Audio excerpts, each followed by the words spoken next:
Today marks the culmination of nearly a year's worth of effort. I might get lost anyway. Earlier this year, Alan Stewart introduced us all to the art of origami. And in connection with folding paper, everyone learned to fold paper cranes and heard the story of Sadako Sasaki, a young girl who died in Hiroshima, Japan, as a result of the devastations of war, and whose death was an inspiration for the first sculpture dedicated to peace in that city, so that she won't have died in vain.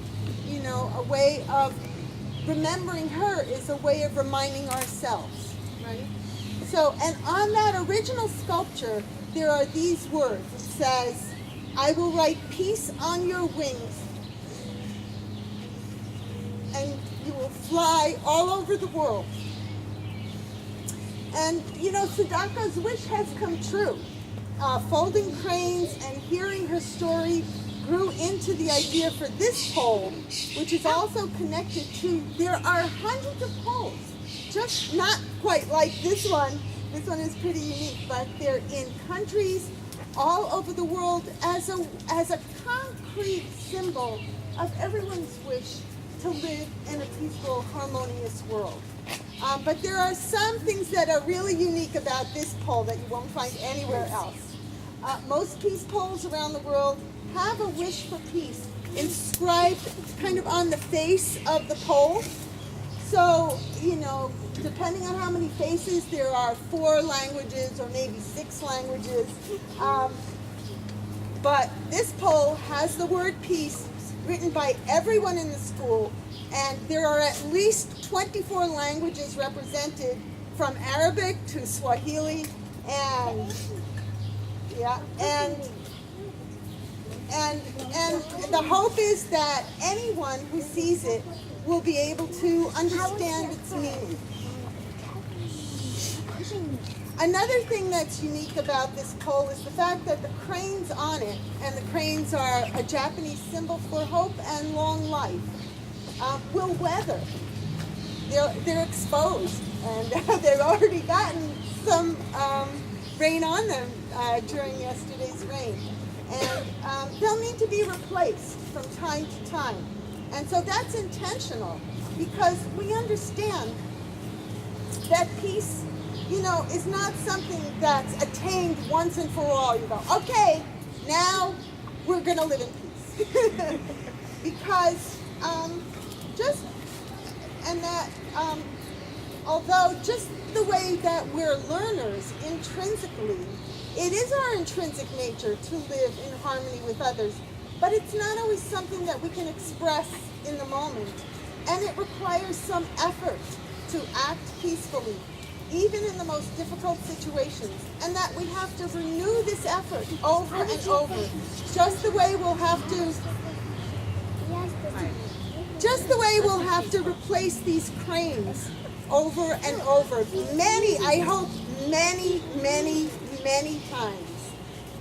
I hope this will be here for a long time. And one of the things that I'm really gratified about, I want to tell you, because you might not know this, is that we have the possibility now of staying in this building for at least the next 10, if not 15 years. Right. And so, so we really, you know, we were really so excited that we could install something that was basically permanent.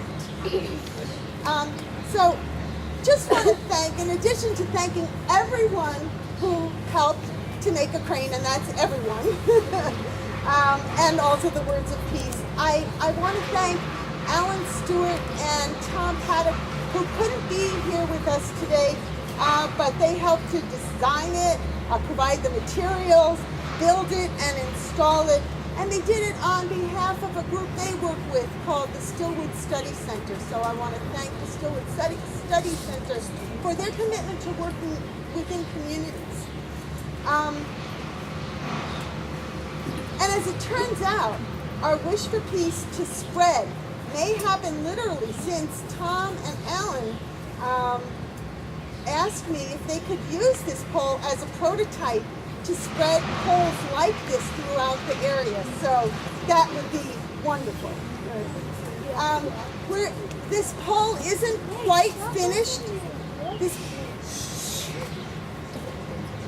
Do you have enough space? Are you okay? We can step in the grass. It's okay.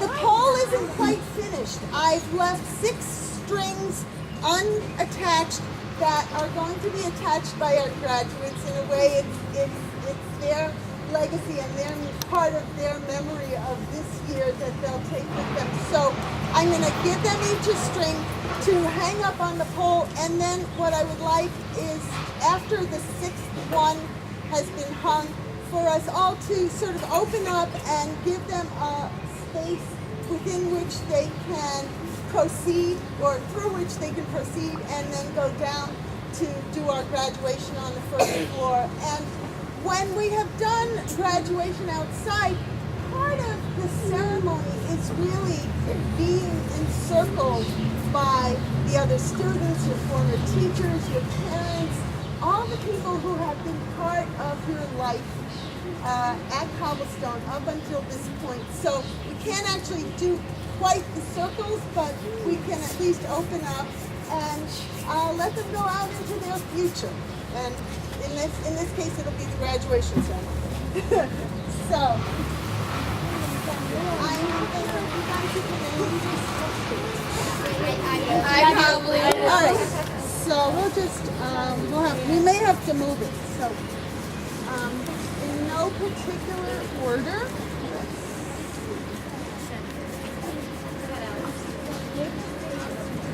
Alex? Okay. So there's this little loop here, and just hang it up. Down.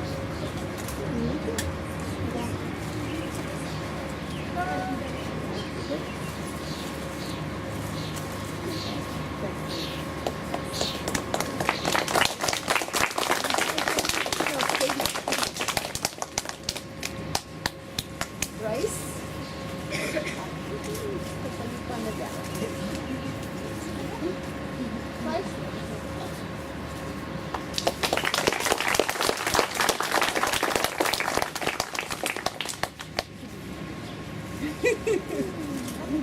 Should I move this over a little bit?